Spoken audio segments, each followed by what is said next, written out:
weapons in worse conditions in a harder division to win because of New England or to go to Minnesota. Now, we are, to be fair, kind of picking the numbers out of thin air. The Jets might come in at 32 million and the Vikings might come in at 19 million. Well, now it's a different type of math. But if it's close, if the Vikings offers within 15%, I love New York City, but Minnesota, man, I got to go to Minnesota. The quality of life, the way the franchise is structured, the stability.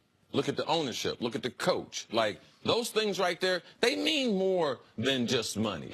And the coach and GM in Minnesota, are there for probably the duration of your contract. I think Todd Bowles is a good head coach, but we don't know if he's going to be there another year. He was on the firing squad before this season. There's nothing to be said for this guy deciding, you know what, I felt like I constantly had to prove myself in Washington, and now I'm going to go save a franchise. I'm going to be the guy that I always told. It would take some courage. Go outside and save a dog. Forget about saving the franchise, okay?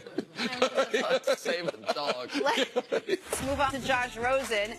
It's easy to pro and con your way here. Cons, the guy's outspoken. He's smart for the game. He wants football but doesn't need football. He doesn't play well with others. His pros, he's a pretty good quarterback. Rosen addressed his perceived character issues at the Combine over the weekend. I'm not going to present a fake image of myself. Like some advice to someone with maybe issues in the past, or have these pre-rehearsed questions on, I'm sorry, I won't ever do that again. I think that you have to be yourself, you have to be authentic, and you have to show that you've learned and grown over the years. You have to own your mistakes. And I think that that's what I'm trying to show. I'm trying to show who I really am, not who I'm trying to be, because I want them to draft me, not who I don't want them to draft someone they think they're getting and then not to get that guy. So I think that's also what your teammates want, is your teammates don't want a fake shell of yourself. Teammates want you to be you every single day so that you're that reliable rock that they can count on. It's interesting with Josh Rosen. You have on-the-field issues with him. You have off-the-field issues with him. And I think people are sort of battling which one is going to sort of outweigh the other one. What do you think about his off-the-field stuff? I think it's a plus for me. I think a guy that smart, I think a guy that balanced, I think a guy that self-aware to talk about when he was asked, why aren't you skipping the bowl game when some of these other guys are skipping bowl games? And he defended guys on the other team saying, listen, they play a different position. They maybe don't have the financial security I have. They don't play the same, they don't have the same necessarily NFL prospects I have. I like the off-the-field stuff. And I think some of the arrows being slung at him, I don't understand how they apply to football. I don't understand how his feelings about President Trump apply to football. And while maybe those feelings are anathema to some of the front office executives, my guess is they're very similar to some of his potential NFL teammates. I don't get how the fact that his parents have money affects him on this, CC. Like, if he was going to quit football because his parents have money, that would happen in high school or in college. I don't understand why, once he has his own money, his parents' money affect his ability to be a good NFL player. Well, I just haven't seen a lot of rich people playing NFL because you have to make a decision. I used to get out of bed and could barely walk to the bathroom in the middle of the night.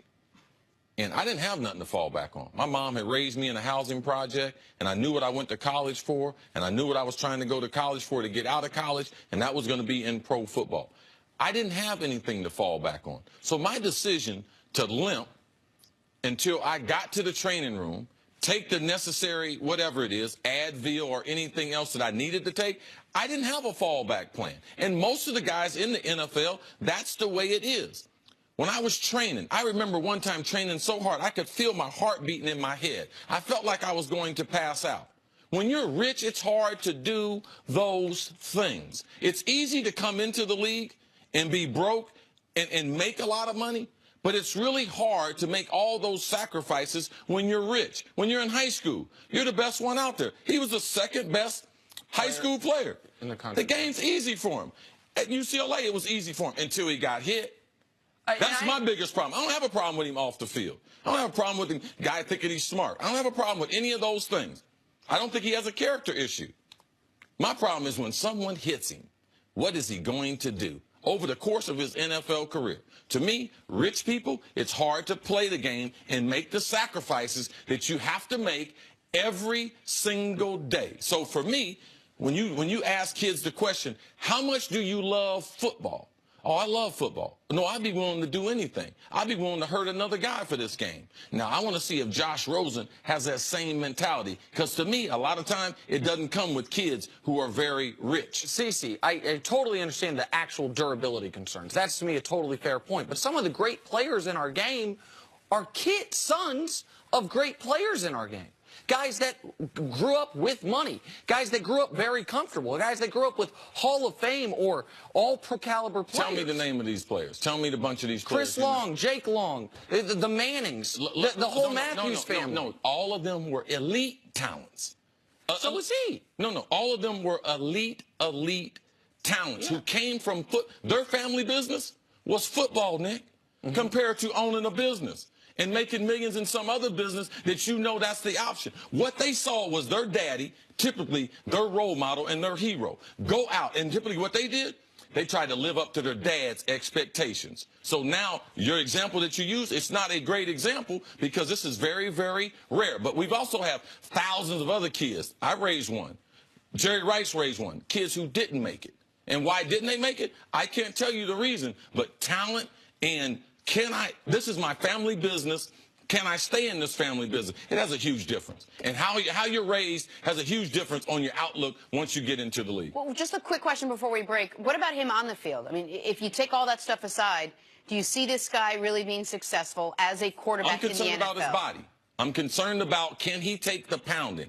He does not avoid conflict in the pocket. Well, he gets hit square an awful lot. So his inability to avoid people, I believe, is going to be a problem. All right, we got to take a break. Are the Steelers making a mistake franchising Le'Veon Bell?